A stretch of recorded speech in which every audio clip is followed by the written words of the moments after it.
Hello and welcome to Shiksha with motivation. तो आज हम करने जा रहे हैं practice set 4 25 question in 25 minutes. GK GS के क्वेश्चंस होंगे, इंपॉर्टेंट क्वेश्चंस हैं upcoming shift as well as upcoming exam. तो वीडियो को शुरू से अंत तक जरूर देखें, वीडियो को लाइक और शेयर भी कर दें, चैनल पर नए तो चैनल को सब्सक्राइब कर लें, बेल आइकन भी प्रेस कर लें। कंप्लीट सॉल्यूशन देखेंगे। उम्मीद करता हूँ आप हमारी वीडियो रेगुलर देख रहे होंगे, डे बाय डे अपनी नॉलेज को इंक्रीज़ कर रहे होंगे। और चलिए, as usual, alert to know, alert to discuss, without wasting time let's start the session. तो फर्स्ट क्वेश्चन है, when and where was the Ghadar party founded. तो गदर पार्टी की स्थापना कब और कहाँ हुई थी। तो इसका जो हमारा करेक्ट आंसर है वो है 15 जुलाई 1913 इन यूएसए अमेरिका। और जो गदर पार्टी है ये किसने स्टार्ट की थी, हरदयाल, संत बाबा वाकके एंड ज्वाला सिंह, और इनके साथ में थे सोहन सिंह भाकना। ये 4 लीडर थे इंपॉर्टेंट जिन्होंने स्टार्ट की थी। और इसका जो इनिशियल नेम था वो पैसिफिक कोस्ट हिंदुस्तान एसोसिएशन, इसका इनिशियल नेम था, जो बाद में चेंज करके गदर पार्टी कर दिया गया था। और 15 जुलाई 1913 को यूएस अमेरिका में ये पार्टी फाउंड की गई थी, जो कि एक इंटरनेशनल पार्टी थी। ये इंडियन वेटर्स हैं जो गदर पार्टी से एसोसिएटेड थे, ये इनका फ्लैग था, सिंबल। और ये सारे लीडर्स हैं जो इससे कनेक्टेड थे। नेक्स्ट है, Prakash Singh supreme court judgement is related to with. तो जो Prakash Singh supreme court judgement है वो किससे संबंधित है, अरेस्ट से, पुलिस एनकाउंटर से, पुलिस रिफॉर्म से, या harassment of women at work place. तो ये प्रकाश सिंह जो केस है, जजमेंट है, ये 2006 का केस है, जजमेंट है। और ये रिलेटेड है पुलिस रिफॉर्म से रिलेटेड है। और जो प्रकाश सिंह थे ये डीजीपी थे, और पुलिस रिफॉर्म से रिलेटेड जजमेंट आया था सुप्रीम कोर्ट का। Who directed the film Islam dog Millionaire. तो फिल्म इस्लाम डॉग मिलेनियर का निर्देशक किसने किया था, अनिल कपूर, डैनी बॉयल ने, प्रकाश झा, या सेमन ब्यूटीफॉय ने। तो इसका जो करेक्ट आंसर है वो डैनी बॉयल है। और इस मूवी ने 8 ऑस्कर अवार्ड जीते थे, ये बहुत इंपॉर्टेंट रहता है। तो इस मूवी ने 8 ऑस्कर अवार्ड जीते थे, जिन्हें हम अकेडमी अवार्ड्स भी कहते हैं। नेक्स्ट है, NCERT स्टैंड फॉर। NCERT का मतलब क्या है, फुल फॉर्म क्या है इसकी। तो इसकी जो फुल फॉर्म है, national council of educational research and training. Option second, national council of educational research and training is the correct full form. और जो NCERT है इसका ऑर्गेनाइजेशन सेटअप कब हुआ था, ये हुआ था 1961 में। सेंट्रल गवर्नमेंट की ऑर्गेनाइजेशन है, ठीक है। और ये ऑटोनोमस बॉडी है, गवर्नमेंट से कोई लेना देना नहीं है, ऑटोनोमस बॉडी है, काम गवर्नमेंट सेपरेट काम करती है। Gandhi ji's movement of boycotting the foreign goods aimed at. तो जो गांधी जी के उद्देश्य से विदेशी वस्तुओं के बहिष्कार का आंदोलन का कारण क्या था। तो इसका जो करेक्ट आंसर हुआ है प्रमोशन ऑफ कॉटेज इंडस्ट्री। और इसी मूवमेंट को आगे बढ़ाने के लिए सिविल डिसोबीडियंस मूवमेंट भी स्टार्ट हुआ था। उससे गांधी जी करना चाह रहे थे कि जो हमारी आत्मनिर्भर भारत है उसको बढ़ावा मिले। Who is the first female empty to climb mount Everest. तो माउंट एवरेस्ट पर चढ़ने वाली पहली महिला कौन थी, या कौन है। तो इसका जो करेक्ट आंसर है वो है अरुणिमा सिन्हा। और अरुणिमा सिन्हा ने माउंट एवरेस्ट, माउंट किलिमंजारो जो कि तंजानिया साउथ अफ्रीका में है, सॉरी तंजानिया जो साउथ अमेरिका अफ्रीकन कॉन्टिनेंट में है, माउंट एलब्रुश,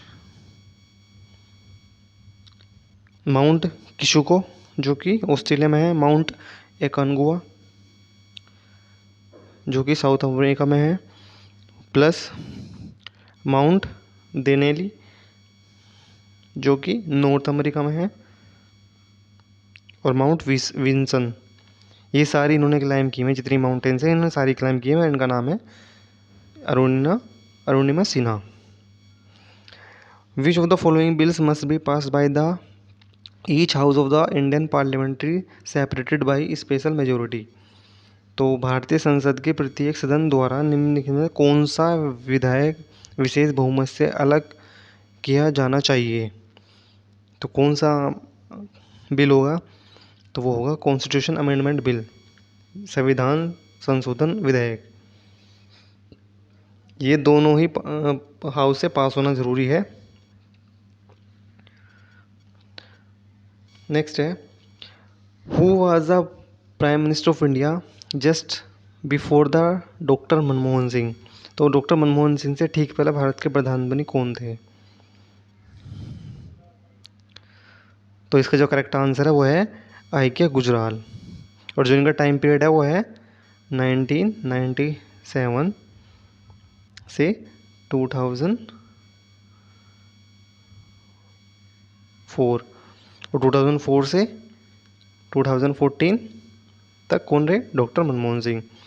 और गुजराल से पहले कौन थे, तो गुजराल से पहले थे देवगौड़ा। और देवगौड़ा से पहले कौन थे, तो वो थे अटल बिहारी वाजपेयी। और अटल बिहारी वाजपेयी से पहले कौन थे, वो थे पीवी नरसिम्हा राव 1991। ये देवगौड़ा थे 1996 में, और अटल बिहारी वाजपेयी जी थे 1996 में भी थे, 1998 में भी थे, और 1999 में भी थे। नेक्स्ट है, which one of the following leader belonged to the extremist wing of the Congress. तो निम्नलिखित में से कौन सा नेता कांग्रेस के चरमपंथी विंग का था।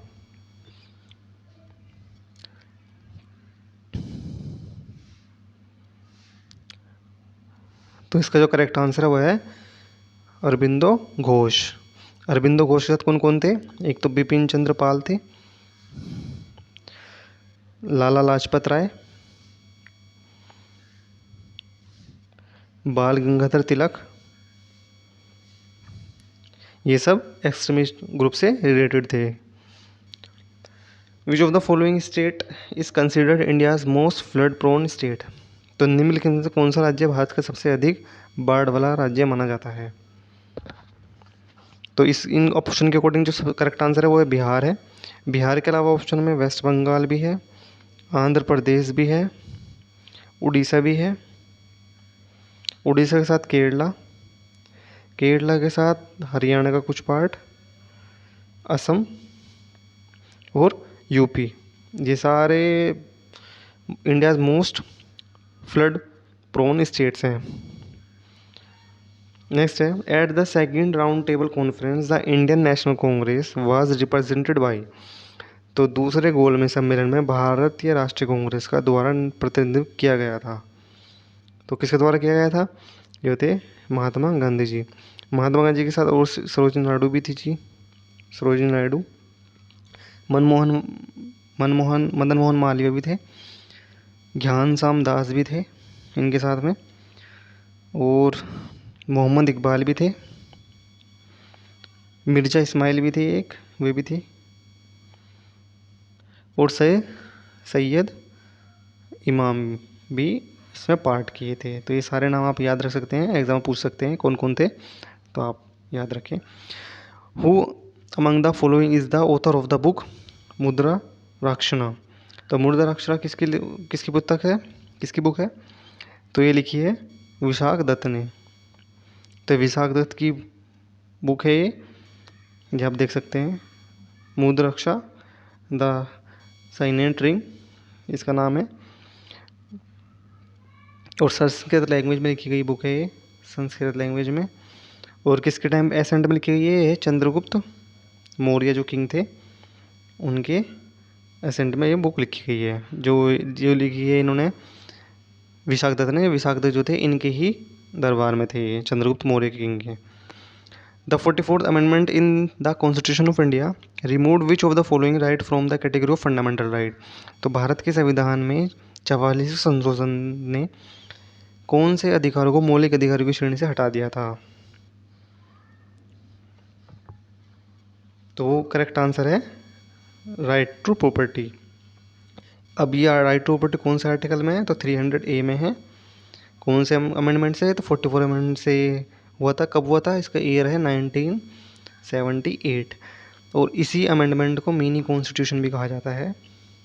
ये भी याद रखें आप। Mini constitution of India 44 amendment को कहते हैं।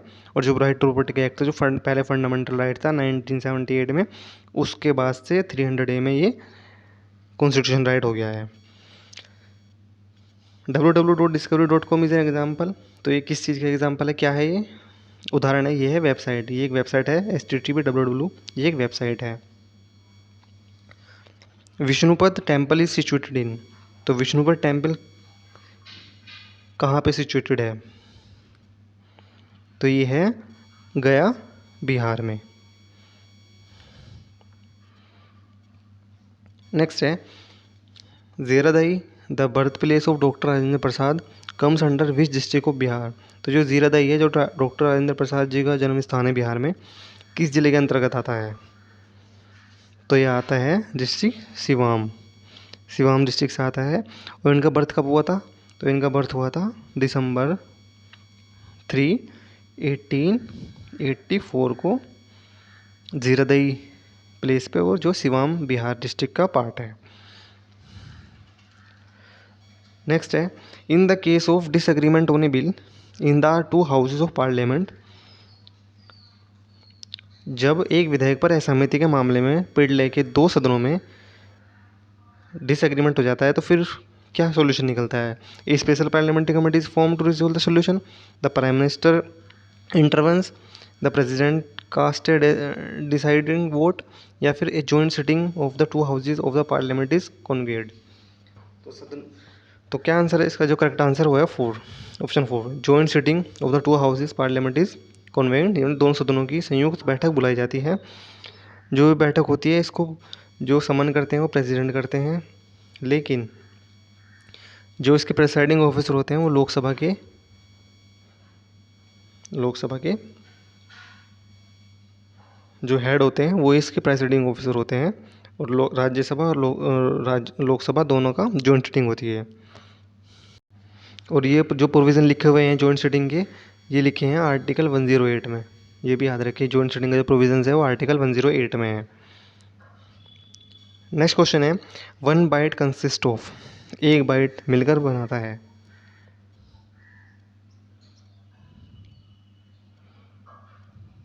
तो इसका करेक्ट आंसर है 8 बिट। जो 1 बाइट होती है वो 8 बिट से बनती है।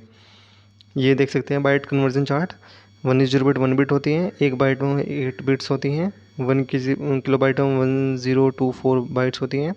1 मेगा बाइट में 1024 किलो बाइट्स होती हैं। 1 गीगा बाइट में 1024 मेगा बाइट्स होती हैं।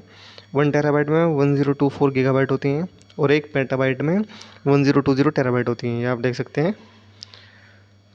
विच of the following phenomenon can not be observe on the surface on the moon.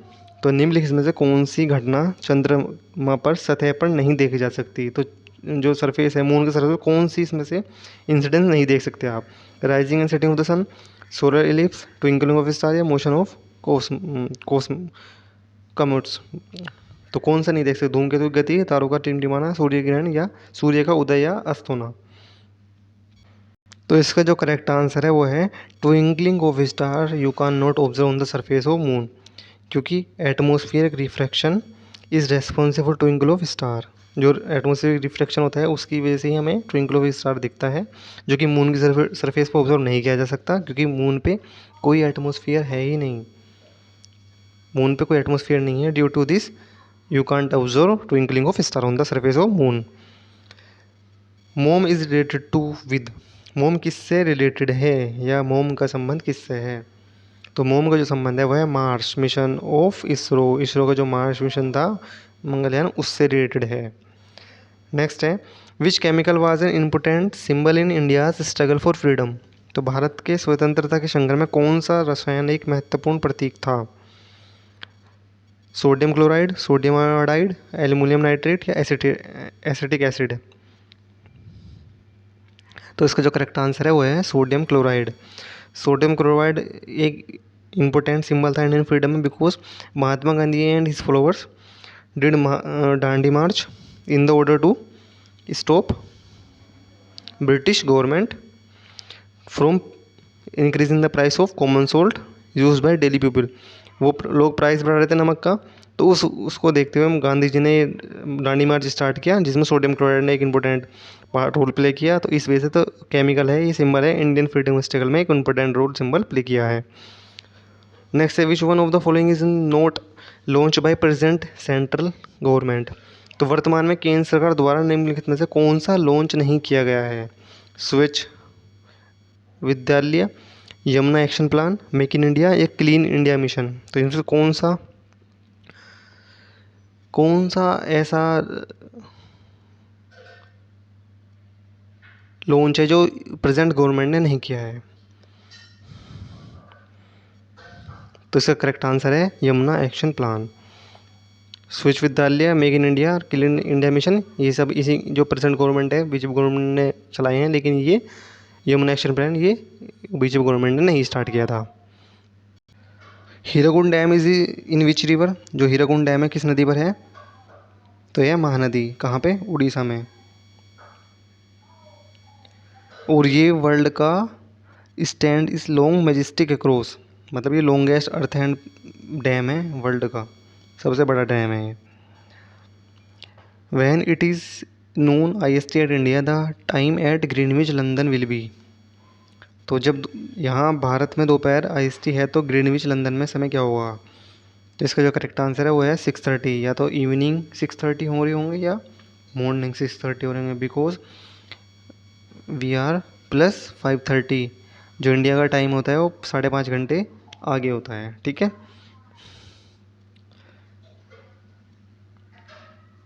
Next है, the earliest evidence of silver in India is found in the. तो भारत में चांदी का सबसे पहला प्रमाण कहाँ मिला है? तो ये मिला है हड़प्पन कल्चर में, सिल्वर के जो एविडेंस थे वो मिल चुके थे। नेक्स्ट है, the code of conduct of political parties during election is prescribed by the. तो president of India, union cabinet, election commission या लोकसभा स्पीकर या consultant with all recognised political party. तो चुनाव के दौरान जो राजनीतिक दलों के आचार संहिता का निर्धारण किया जाता है वो किसके द्वारा किया जाता है?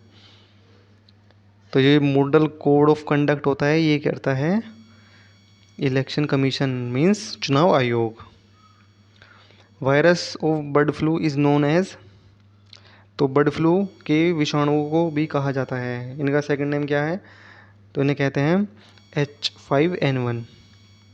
और जो पहली बार ये वायरस आया था 1997 में डिस्कवर्ड कर लिया गया था फर्स्ट टाइम। पार्लियामेंट और a state legislature can declare a seat vacant if a member absent himself without permission from the session. यदि कोई सांसद या एक विधानमंडल सीट खाली होने की घोषणा कर सकता है तो कोई सदस्य सत्र के अनुमति के बिना खुद को अनुपस्थित करता है। कितने दिन के अगर वो संसद या विधान परिषद में नहीं जाते हैं बिना बताए, तो कितने दिन के बाद सीट वैकेंट कर दी जाती है? तो यह आंसर है 60 डेज। अगर 60 डेज तक वो कोई रेस्पॉन्स नहीं करते हैं तो उनकी सीट वैकेंट कर दी जाती है। विच of the following was the capital of कुरु महाजनपद। तो कुरु महाजनपद की राजधानी निम्नलिखित में से कौन सी थी? तो इसका जो करेक्ट आंसर है वो है ऑप्शन सेकंड, इंद्रप्रस्थ। कुरु जनपद महाजनपद की जो कैपिटल थी वो इंद्रप्रस्थ थी। कंबोजा की रायपुर थी, गंधार की तक्षशिला थी, मत्स्य की विनुगतरा थी, अवंती की उज्जैन थी, अक्सका की पोटाली थी, और पंचकुला की अहिरती या कपिला थी। और आप देख सकते हैं बाकी ये जितनी अदर्स हैं। The most abundant element in the earth crust is. पृथ्वी के क्रस्ट में सबसे प्रचुर तत्व है। तो इसका जो करेक्ट आंसर है वो होगा सिलिका। ये डिवीजन है, जो सबसे ज़्यादा मिलता है वो आयरन Fe मिलता है। सेकंड नंबर पर ऑक्सीजन 29.7% मिलता है। और जो सबसे कम है वो है सल्फर। सिलिका जो मिलता है 16.1% मिलता है, और मैग्नीशियम 15.4% मिलता है। विच of the following is not a kharif crop. तो इनमें से लिंक में कौन सी खरीफ फसल नहीं है?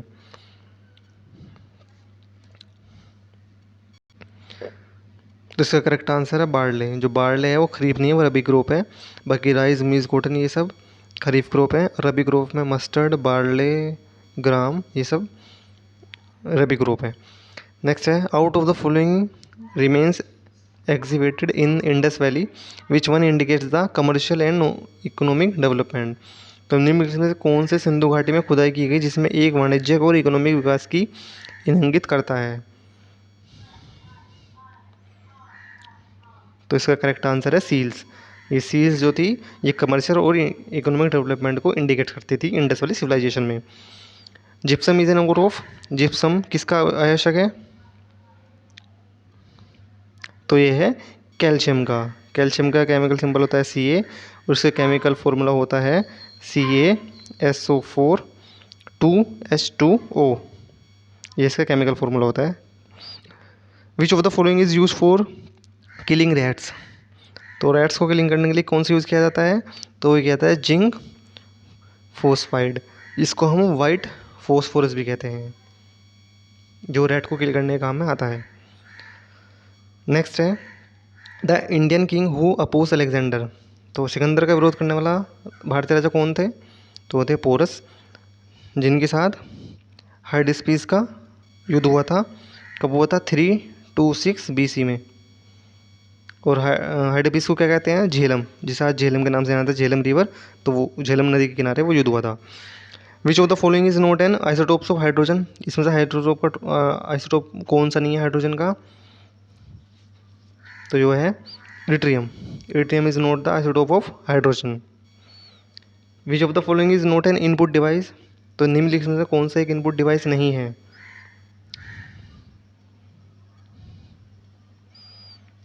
तो इसका करेक्ट आंसर है प्रिंटर। प्रिंटर एक आउटपुट डिवाइस है। कीबोर्ड, माउस और स्कैनर सभी इनपुट डिवाइस हैं।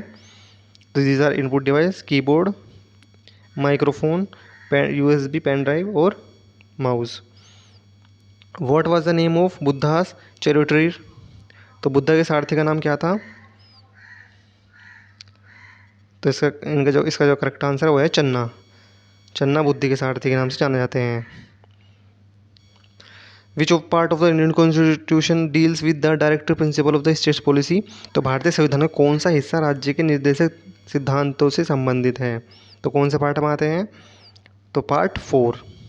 पार्ट 3 में फंडामेंटल राइट है हमारे, पार्ट 5 में यूनियन एग्जीक्यूटिव और पार्ट 1 में state and union territories. Classification of directive principle of state policy, ये देख सकते हैं DPSP। 3 तरह के आर्टिकल्स मिलेंगे। सोशल प्रिंसिपल्स पे होंगे, गांधीन प्रिंसिपल्स पे होंगे, लिबरल प्रिंसिपल्स पे होंगे। ये सारे आर्टिकल्स हैं जो आप देख सकते हैं। जैसे आर्टिकल 40, 43, 43B, 46 और 47 और 48 जो आर्टिकल्स हैं वो गांधीन प्रिंसिपल पे बेस्ड हैं। और लिबरल आर्टिकल्स 44, 45, 48, 48A, 49, 50 और 51 ये are liberal principle based articles हैं जो कि DPSP में हैं। The most famous Kushan ruler was? तो सबसे प्रसिद्ध कुषाण शासक कौन था? तो इसका आंसर है कनिष्क। कनिष्क जो थे सबसे फेमस कुषाण रूलर थे। Japan parliament is known as? तो जो जापान की संसद है उसकी किस नाम से जाना जाता है? तो उसको डाइट कहते हैं। US की जो पार्लियामेंट है उसको कांग्रेस कहते हैं और इंडिया की पार्लियामेंट को तो संसद कहते हैं। जामनी रॉय वाज ए फेमस? तो जामनी रॉय एक प्रसिद्ध थी, तो ये एक पेंटर थी और इनको 1954 में पद्म भूषण भी मिला था। पद्म भूषण भी मिला था 1954 में किनको? जामनी रॉय जी को, जो कि एक पेंटर थी। Between which two rulers was the first battle of Panipat fought? तो पानीपत की पहली लड़ाई किन दो शासकों के बीच हुई थी? तो ये हुई थी बाबर और इब्राहिम लोदी। कब हुई थी? ये हुई थी 1526 की। और सेकंड बैटल ऑफ पानीपत कब हुई थी? तो सेकंड बैटल ऑफ पानीपत हुई थी 1556 में। वो किसके बीच हुई थी? वो हुई थी हेमू और अकबर के बीच। और थर्ड बैटल हुई थी 1761 में, जो हुई थी अहमद शाह दुर्रानी और मराठा के बीच वर्सेस मराठा। 1761 में थर्ड हुई, 1556 में सेकंड हुई हेमू और अकबर, अहमद शाह दुर्रानी और मराठा, और फर्स्ट हुई थी बाबर और इब्राहिम लोदी 1526। तो ये था आज का हमारा इंपोर्टेंट सेशन MCQ फॉर्म में रैपिड फायर। तो उम्मीद करता हूँ आपको सेशन पसंद आएगा, तो वीडियो को लाइक शेयर कर दें, चैनल को सब्सक्राइब कर लें। Thank you for watching, keep supporting and best of luck for your exam.